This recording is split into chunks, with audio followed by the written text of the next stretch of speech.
प्रेरित पौलुस की कुरिन्थियों के नाम दूसरी पत्री अध्याय 8 वचन 9 मैं पढ़ रही हूँ, ध्यान देकर सुनो। तुम हमारे प्रभु यीशु मसीह का अनुग्रह जानते हो कि वह धनी होकर भी तुम्हारे लिए कंगाल बन गया, ताकि उसके कंगाल हो जाने से तुम धनी हो जाओ। Hallelujah, hallelujah, hallelujah, hallelujah. मेरे प्यारे भाइयों और बहनों, परमेश्वर का वचन हमें आज ऐसा सिखा रहा है कि तुम हमारे प्रभु यीशु मसीह का अनुग्रह जानते हो। उसका अनुग्रह, उसकी महान कृपा तुम जानते हो कि वो धनी होकर भी हमारे लिए कंगाल बन गया। वो अमीर होकर भी, वैभव और महिमा से भरा हुआ होने के बावजूद भी वो हमारे लिए कंगाल बन गया, गरीब बन गया, ताकि उसके कंगाल हो जाने से तुम धनी बन जाओ। Hallelujah, hallelujah, hallelujah. मेरे प्यारे भाइयों और बहनों, प्रभु यीशु मसीह परमेश्वर का पुत्र इंसान बनकर इस धरती पर आया। उसने स्वर्ग के अपने सारी महिमा को छोड़ दिया, सारे वैभव को छोड़ दिया और वो इंसान बनकर धरती पर आया। जब प्रभु यीशु मसीह इंसान के रूप में धरती पर पैदा हो गया, तब उसने एक बिल्कुल गरीब साधारण परिवार में जन्म लिया। प्रभु यीशु का पिताजी एक बढ़ई था जो कि एक साधारण मनुष्य था, और प्रभु यीशु की माता मरियम ये भी एक साधारण औरत थी। साधारण परिवार, गरीब परिवार, ऐसे घर में प्रभु यीशु ने जन्म लिया था। 33.5 साल वो इस धरती पर रहा, पर वो ऐसे लोगों के बीच में रहा जो दीन थे, जो मन के नम्र थे, जो गरीब थे और जिनको लोगों ने पापी कह दिया था। ऐसे लोगों के साथ प्रभु ने रहना पसंद किया। 33.5 साल प्रभु साधे लोगों के साथ रहा, साधारण और गरीब लोगों के साथ रहा। उसका पूरा जीना, पूरी जिंदगी बिल्कुल एक साधारण मनुष्य की तरह वो बिता रहा था। प्रभु के जीवन में 2 बातें असाधारण थी। एक, उसकी बातें, उसका बोलना, उसके वचन असाधारण थे, और दूसरी बात, उसका काम। वो जो भी बोलता था वैसा आज तक कोई कभी नहीं बोला था, और जो काम वो किया करता था वैसा काम आज तक किसी ने कभी नहीं किया था। ये 2 बातें प्रभु के जीवन में असाधारण थी। इन 2 बातों को छोड़कर प्रभु का पूरा जीवन एक साधारण मनुष्य की तरह था। ये परमेश्वर का पुत्र होने के बावजूद भी किसी राजमहल में या किसी अमीर के घर में पैदा होना उसने पसंद नहीं किया, बल्कि एक साधारण परिवार में जन्म लेना उसने पसंद किया। और वो साधारण लोगों के साथ रहा, साधारण लोगों के साथ उसने खाना खाया, साधारण लोगों के साथ वो रहता था, घूमता था। पूरी जिंदगी में वो साधारण और गरीब लोगों के साथ रहा, और इसीलिए वचन कहता है कि वो धनी होकर भी कंगाल बन गया। वो कितना अमीर हो सकता है? परमेश्वर कितना धनी हो सकता है? परमेश्वर की अमीरी कितनी हो सकती है? क्या हम उसको गिन सकते हैं? कोई मनुष्य परमेश्वर की अमीरी को नहीं गिन सकता है। दुनिया के बहुत बड़े बड़े जो अमीर लोग होते हैं, उनकी जायदाद को गिना जा सकता है, पर परमेश्वर की जो अमीरी है उसको कोई कभी नहीं गिन सकता है। इसीलिए परमेश्वर की अमीरी को बाइबल में बार बार महिमा कहा गया है, वैभव कहा गया है। उसका वैभव, उसकी महिमा इतनी बड़ी है, इतनी बड़ी कि कोई भी उसको नाप नहीं सकता है।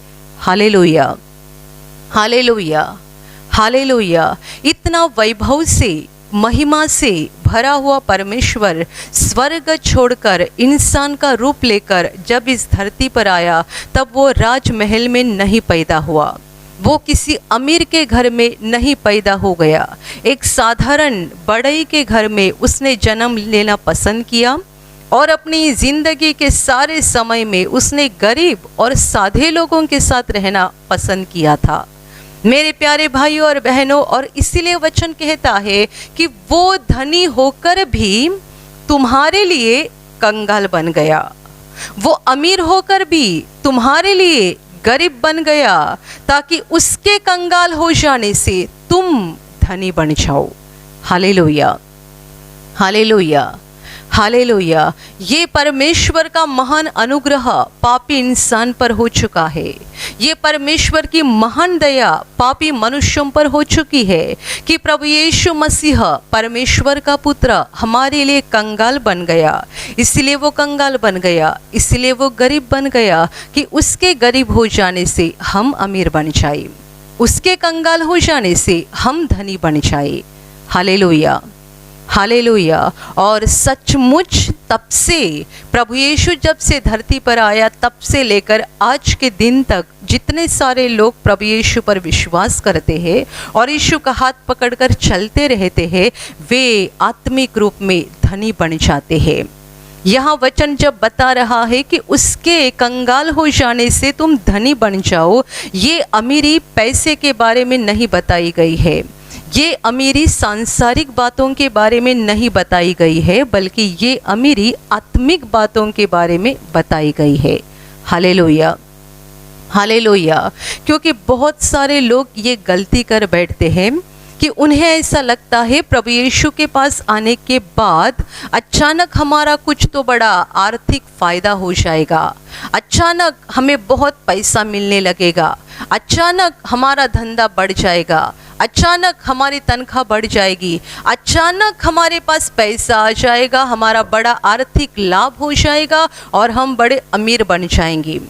ऐसी सोच विचार बहुत सारे लोगों की रहती है और इसी सोच से वे प्रार्थना में आते रहते हैं, प्रभु यीशु के पास प्रार्थना करते हैं और उनके मन में वही एक तमन्ना होती है, वही एक इच्छा होती है कि कब मेरे जीवन में ये हो जाएगा। मेरे प्यारे भाइयों और बहनों, ये वचन हमें आत्मिक अमीरी के बारे में बता रहा है।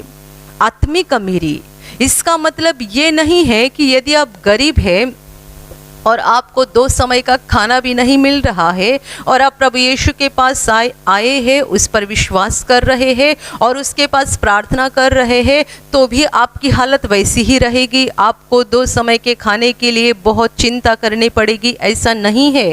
प्रभु ज़रूर आपकी स्थिति को बदल देगा। आप बहुत गरीबी में, बहुत कंगाल हालत में जीवन जी रहे हैं, तो प्रभु आपकी इस हालत को ज़रूर बदल देगा। पर इसका मतलब ये नहीं है कि प्रभु की इच्छा है तुम्हारे पास एक बड़ा महल हो जाए, तुम्हारे पास 10-10 गाड़ियाँ हो जाए, तुम दुनिया के अमीर व्यक्ति बन जाए। इसकी कोई ज़रूरत नहीं है। परमेश्वर आपको आत्मा की अमीरी देना चाहता है, आप आत्मा में धनी बन जाए, ये परमेश्वर की इच्छा है। क्योंकि बड़ा बंगला, 10 गाड़ियाँ और बहुत सारा पैसा, जमीन जायदाद, सोना चांदी तब तक किसी काम की नहीं है जब तक हमारी आत्मा अमीर बन गई हो, जब तक हमारी आत्मा परमेश्वर के द्वारा अमीर बन गई हो। ये नहीं होता है तब तक ये सांसारिक अमीरी हमें कुछ भी फायदा नहीं दे सकती है। Hallelujah, hallelujah, hallelujah. प्रभु यीशु कंगाल बना हमें अमीर बनाने के लिए, प्रभु यीशु गरीब बना हमें धनी बनाने के लिए, और प्रभु यीशु के चेले जो उसके साथ रात और दिन हुआ करते थे, उसके पीछे चलते रहते थे, जिन्होंने हमेशा प्रभु के साथ रहना पसंद किया था, वे दुनिया के सबसे अमीर लोग बन गए। मेरे प्यारे भाइयों और बहनों, जब हम प्रभु के चेलों का जीवन देखते हैं और दुनिया प्रभु के चेलों के जीवन की ओर देखती है, तब उन्हें लगता है बेचारे गरीब लोग, प्रभु ने इनको गरीब बना दिया। प्रभु यीशु का प्रमुख चेला पतरस जब भी वो समुंदर के किनारे काम कर रहा था, तभी पहली बार प्रभु के साथ उसकी मुलाकात हुई थी। प्रभु ने पहली बार जब भी उसके साथ बातें की, तभी पतरस समुंदर के किनारे पे था, अपना जाल धो रहा था, क्योंकि वो मछुआरा था और ये उसका काम था, मछली पकड़ना, बाजार में लेके जाकर उसको बेचना और उस पर अपना परिवार चलाना, ये उसका काम था। जब प्रभु की उसके साथ पहली मुलाकात हो गई, तभी पतरस समुंदर के किनारे पे था और अपना जाल साफ कर रहा था।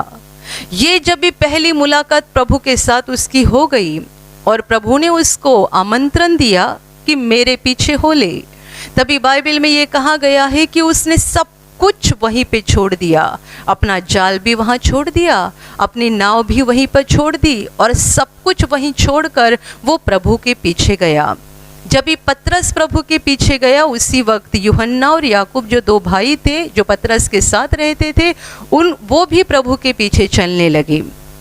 उनको प्रभु के पीछे चलने के बाद क्या फ़ायदा हो गया?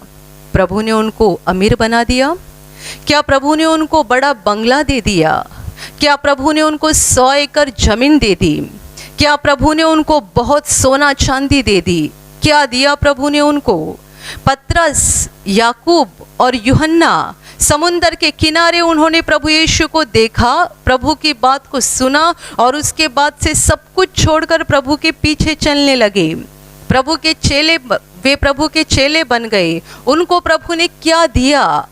3.5 साल वे प्रभु के साथ रहे। प्रभु जहाँ गया वे उसके साथ थे। प्रभु जहाँ खाना खाता था वहीं पे वे खाना खाते थे। जहाँ प्रभु सोता था वहाँ वे सोते थे। 3.5 साल उन्होंने किसी बात की परवाह नहीं की, दुनिया की कोई परवाह नहीं की और प्रभु के साथ रहे। आखिर प्रभु को पकड़ा गया, प्रभु क्रूस पर मर गया। मर जाने के बाद तीसरे दिन जिंदा हो गया। 40 दिन तक उसने अपने चेलों को दर्शन दिया, ये दिखाने के लिए, ये साबित करने के लिए कि अभी मैं मरा हुआ नहीं हूँ बल्कि सचमुच मैं जीवित हूँ। पतरस ने मृत्यु से जी उठा प्रभु बहुत बार देखा। याकूब और यूहन्ना ने मृत्यु से जी उठा प्रभु बहुत बार देखा और 40वें दिन प्रभु उनकी आंखों के सामने आसमान में चला गया।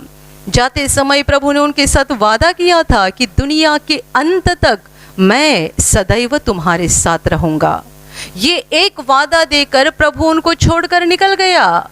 दुनिया के अंत तक मैं तुम्हारे साथ रहूंगा। ना घर दिया, ना गाड़ी दी, ना बंगला दिया, ना जमीन दिया, ना सोना चांदी दी। इन्होंने प्रभु के लिए सब कुछ छोड़ दिया था। उन्हें वैसा ही गरीब छोड़कर, दुनिया की नज़र में गरीब छोड़कर प्रभु चला गया। जाते समय बस ये वादा करके गया कि दुनिया के अंत तक सदैव मैं तुम्हारे साथ रहूंगा।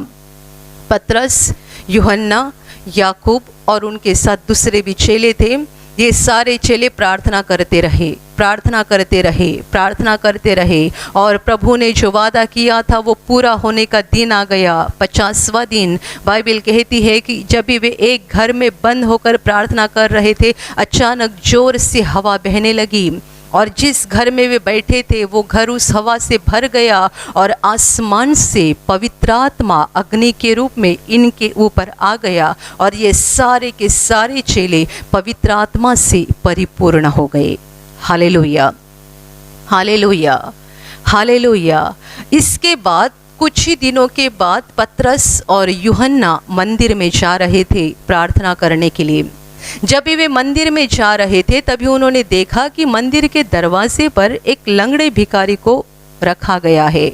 उस लंगड़े मनुष्य के बारे में बाइबल ये कहती है कि ये जन्म का लंगड़ा था और कभी अपने पैर पे खड़ा नहीं हुआ था।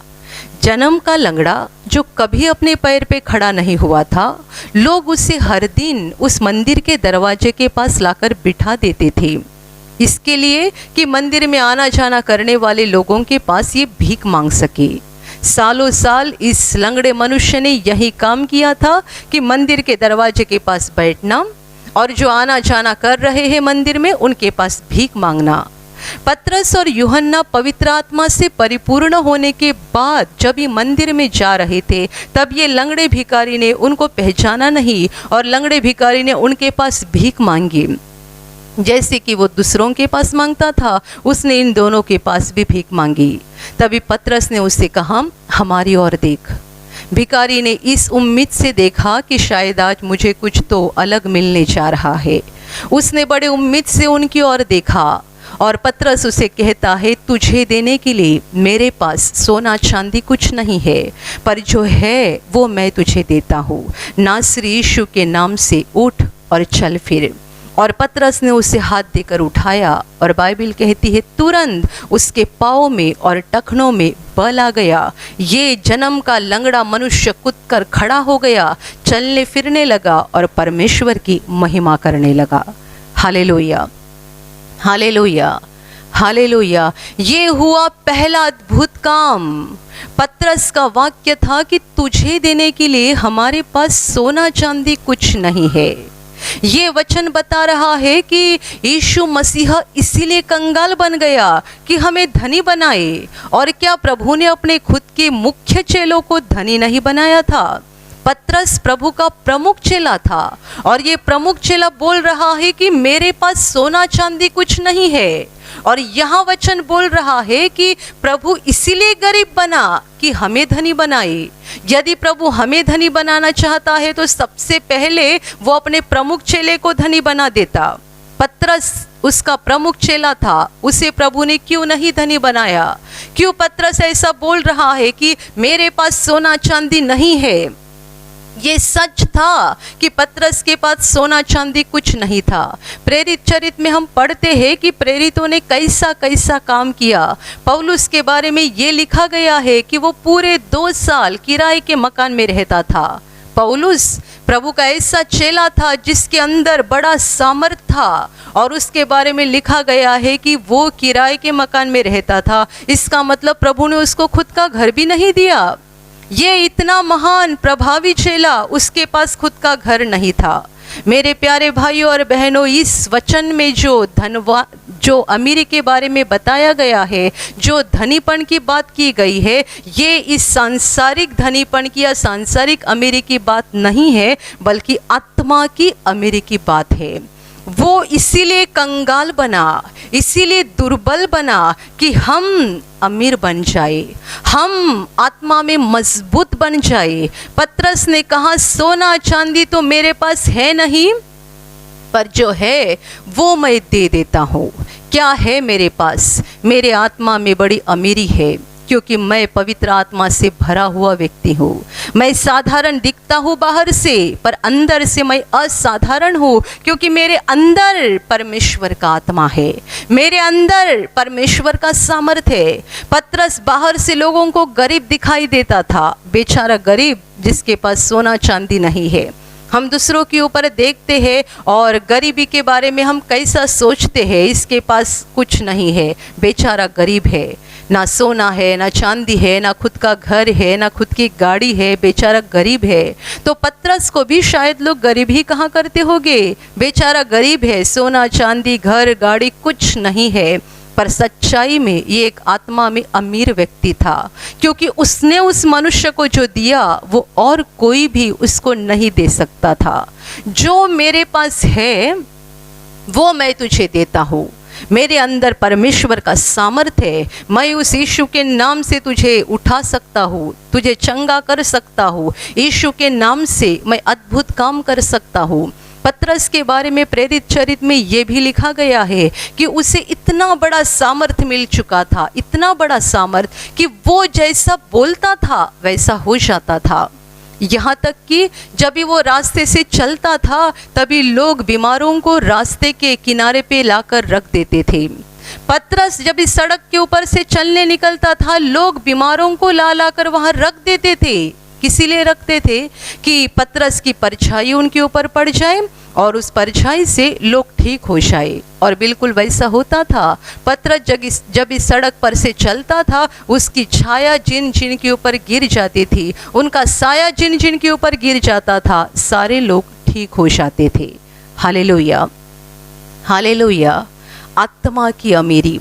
प्रभु यीशु हमें आत्मिक रूप में अमीर बनाना चाहता है। जिस पौलुस के बारे में बाइबल कहती है कि वो 2 साल किराए के मकान में रहा, उस पौलुस के बारे में ये भी लिखा गया है कि उसके पास इतना सामर्थ्य था, इतना सामर्थ्य कि लोग घर से कपड़ा लेकर आके उसके बदन पर डालते थे और वापस ये कपड़ा लेके जाकर घर में कोई बीमार व्यक्ति है उसके ऊपर डाल देते थे, तो बीमार ठीक हो जाते थे। पौलुस के अंदर इतना सामर्थ्य था कि लोग रुमाल या कपड़ा लाकर पौलुस के शरीर पर डाल देते थे और वापस उसको निकालकर घर में जो बीमार व्यक्ति है उस पर लाकर डालते थे तो बीमार ठीक हो जाता था। पौलुस किराए के मकान में रहता था पर आत्मा में एक अमीर व्यक्ति था। Hallelujah, hallelujah, hallelujah. कितने बड़े संकट का उन्होंने सामना किया। पतरस को कितने बड़े संकट का सामना करना पड़ा, वो डरा नहीं। पौलुस को कितने बड़े संकट का सामना करना पड़ा, वो डरा नहीं, क्योंकि ये आत्मा में अमीर लोग थे। जिनके पास बहुत सोना चांदी और जायदाद होती है वे छोटे छोटे कीटाणु को भी डरते हैं। आप सांसारिक अमीरी को पा चुके हैं पर आपके पास आत्मा की अमीरी नहीं है। मेरे प्यारे भाइयों और बहनों, प्रभु यीशु मसीह लोगों की आत्मा को बचाने के लिए धरती पर आया। लोगों की आत्मा जो दुर्बल बन चुकी थी, कमज़ोर बन चुकी थी और पूरी तरह से शैतान के हाथ में गई थी, उस दुर्बल और कमज़ोर आत्मा को बचाने के लिए प्रभु यीशु स्वर्ग छोड़कर धरती पर आया है। वो हमें आत्मा में मजबूत बनाना चाहता है, वो हमें आत्मा में अमीर बनाना चाहता है। आत्मा की अमीरी क्या बात है? सबसे पहली बात, जिसके दिल में स्वर्ग की शांति है वो आत्मा में अमीर व्यक्ति है। स्वर्ग की शांति ये सबसे पहली बात है। क्योंकि मेरे प्यारे भाइयों और बहनों, आप अपनी ज़िंदगी में अच्छे से देखो, कहीं भी हमें शांति दिखाई नहीं देती है। मनुष्य को आज जिस बात की सबसे पहली ज़रूरत है वो है शांति। लोग शांत नहीं है, बहुत व्याकुल है, बहुत अशांत है, बहुत परेशान है।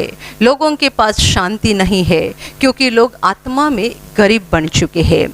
पैसा है, सोना चांदी है, पर दिल में शांति नहीं है। पति पत्नी दोनों भारी कार से जा रहे हैं। पति गाड़ी चला रहा है, पत्नी बाजू में बैठी हुई है, पर दोनों एक दूसरे के ऊपर देखते भी नहीं और बातें नहीं करते हैं। भारी कार है, 10 लाख की, 15 लाख की, 25 लाख की भारी कार से जा रहे हैं। पति गाड़ी चला रहा है, औरत बाजू में बैठी हुई है। दोनों एक दूसरे के ऊपर देखते नहीं, हंसते भी नहीं और बातें भी नहीं करते हैं। क्यों? दिल में शांति नहीं है। हर जगह झगड़े हैं, हर जगह मनुष्य व्याकुल बन चुका है। सच्ची शांति मनुष्य ने खो दी है। वजह यह है कि हम पाप के कारण शैतान के गुलाम बन गए हैं। पाप मनुष्य की आत्मा के ऊपर इतना बड़ा बोझ बन जाता है जिसके कारण मनुष्य अपनी शांति को खो देता है। और इसीलिए मैं हमेशा कहती हूँ कि जब हमें प्रभु यीशु के द्वारा पापों की क्षमा मिल जाती है तब सबसे पहली बात ये होती है कि हमारी आत्मा में स्वर्ग की शांति आ जाती है। पाप क्षमा मिलने के बाद जो सबसे पहली बात हमारे साथ होती है कि हमारे आत्मा में शांति आती है, हम शांत बन जाते हैं। आप कैसे पहचाने कि प्रभु ने आपके पापों की क्षमा की है या नहीं, आपके पापों को मिटाया गया है कि नहीं, यह आप कैसे पहचाने? यदि आपकी आत्मा में स्वर्ग की शांति आ गई है तो आपको पापों की क्षमा मिल चुकी है। ये सबूत है कि आपको पाप क्षमा हो चुकी है। पर यदि आप अभी भी बड़े अस्वस्थ है, बड़े परेशान है और आपका दिमाग ठीक समय पे चलता नहीं है और आप बड़े परेशानी से बातें करते हैं, बड़े अस्थिर और अशांत है, इसका मतलब आपकी आत्मा में अभी भी स्वर्ग की शांति नहीं आ गई है।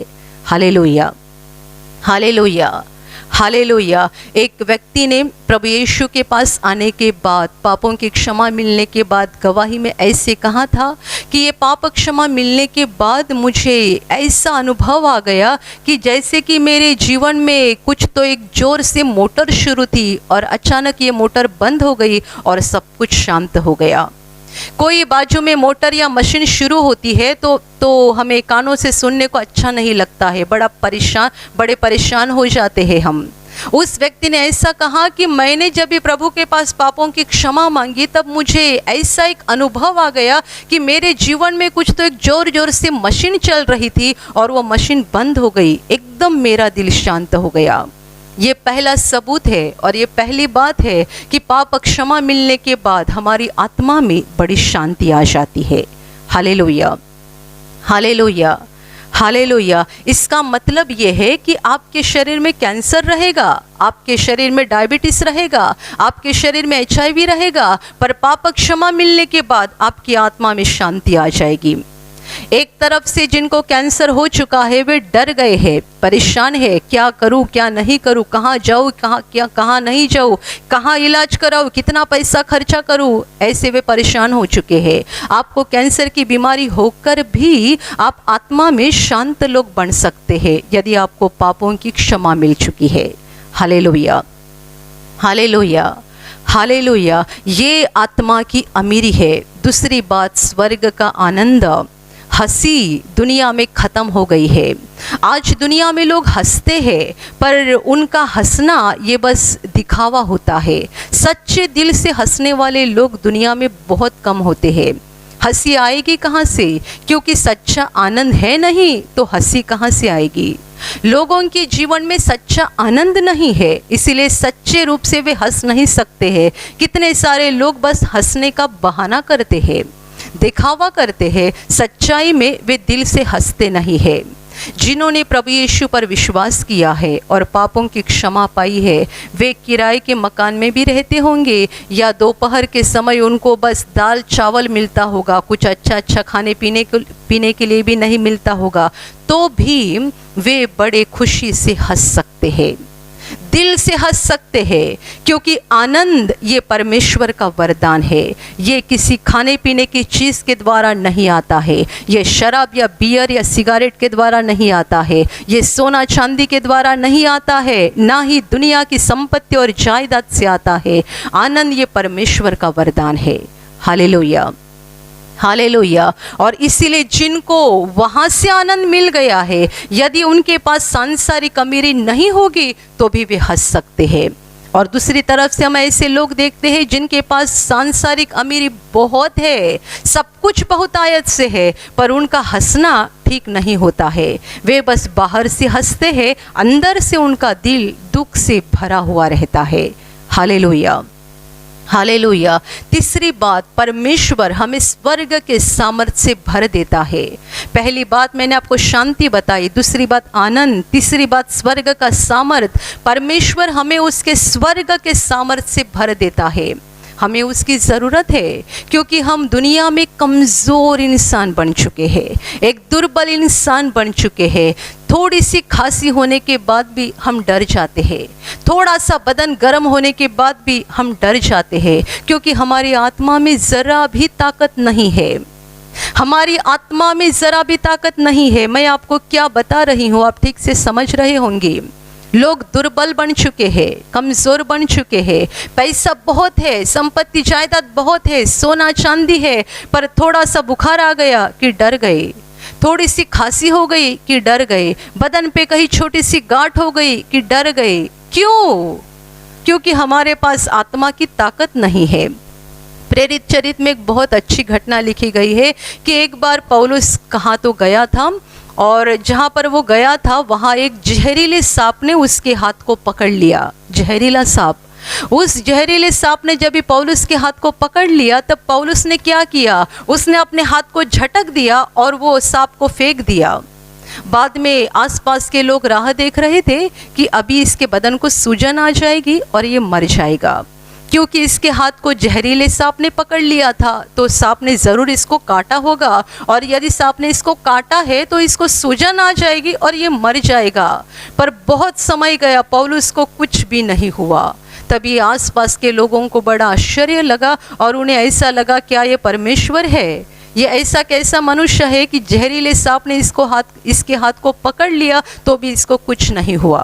Hallelujah, hallelujah. ये आत्मा की ताकत है, आत्मा की ताकत। पौलुस की जगह यदि दूसरा मनुष्य होता जिसे यदि सांप ने काटा भी नहीं होता तो भी डर के कारण वो मर जाता। मेरे प्यारे भाइयों और बहनों, हमें आत्मा की ताकत की ज़रूरत है, आत्मा की सामर्थ की ज़रूरत है। और प्रभु यीशु पर विश्वास करने के बाद पवित्र आत्मा के द्वारा हमारी आत्मा में वो सामर्थ दिया जाता है, जिसके कारण हम छोटी छोटी बातों से डरते नहीं हैं, हम छोटी छोटी बातों से नाराज़ नहीं होते हैं, कमज़ोर नहीं पड़ जाते हैं। चौथी बात, प्रभु यीशु पर विश्वास करने के बाद हमें स्वर्ग का ज्ञान दिया जाता है। स्वर्ग का ज्ञान, दुनिया का ज्ञान नहीं, स्वर्ग का ज्ञान जो हमारे जीवन के लिए, हमारी आत्मा के लिए बहुत ज़रूरी बात है। और ये स्वर्ग का ज्ञान पवित्र आत्मा के द्वारा हमें दिया जाता है। मेरे प्यारे भाइयों और बहनों, क्या आप आत्मा में अमीर बनना चाहते हैं? क्या आप आत्मा में धनी बनना चाहते हैं? प्रभु यीशु पर विश्वास करो और आत्मा में अमीर बनने के लिए प्रभु के करीब आते जाओ, करीब आते जाओ, करीब आते जाओ। इसका मतलब अपने पापों को छोड़कर पवित्र बनने की कोशिश करो, प्रभु के नज़दीक आने की कोशिश करो, प्रभु के वचनों के ऊपर चलने की कोशिश करो, क्योंकि जो प्रभु यीशु के करीब आते जाता है वो ही प्रभु के द्वारा आत्मा में धनी बन जाना शुरू हो जाता है। Hallelujah, hallelujah. सांसारिक विचार, दुनिया के विचार अपने मन से निकाल दो। मुझे ये चाहिए, मुझे वो चाहिए, मेरे पास ये होना चाहिए, वो होना चाहिए। ये दुनिया की बातें सोचना बंद करो। मुझे और बड़े पगार की नौकरी मिलनी चाहिए, मेरा धंधा और बढ़ना चाहिए, मुझे इतना बड़ा आर्थिक फ़ायदा होना चाहिए। इस उम्मीद से प्रभु के पास प्रार्थना मत करो। आपके लिए जो भी ज़रूरी है प्रभु आपके जीवन में सही समय आने पर सारी बातें दे देगा, क्योंकि प्रभु यीशु ने कहा है कि तुम्हारे मांगने से पहले तुम्हारी ज़रूरत क्या है वो जानता है। तुम्हारे लिए क्या ज़रूरी है प्रभु जानता है। सांसारिक बातें जो आपके लिए ज़रूरी है प्रभु सही समय पर आपको दे देगा, पर आप उनके पीछे मत पड़ो। आत्मा में अमीर होने के लिए कोशिश करो, पवित्र आत्मा से भर जाने के लिए प्रार्थना करो, यीशु के करीब आते जाओ, करीब आते जाओ। हर दिन प्रार्थना करो, परमेश्वर के वचनों को पढ़ो, वचनों के अनुसार चलते रहो। अपने जीवन से गलत कामों को निकाल दो, ताकि क्या हो जाएगा, आप आत्मा में धनी बन जाओगे।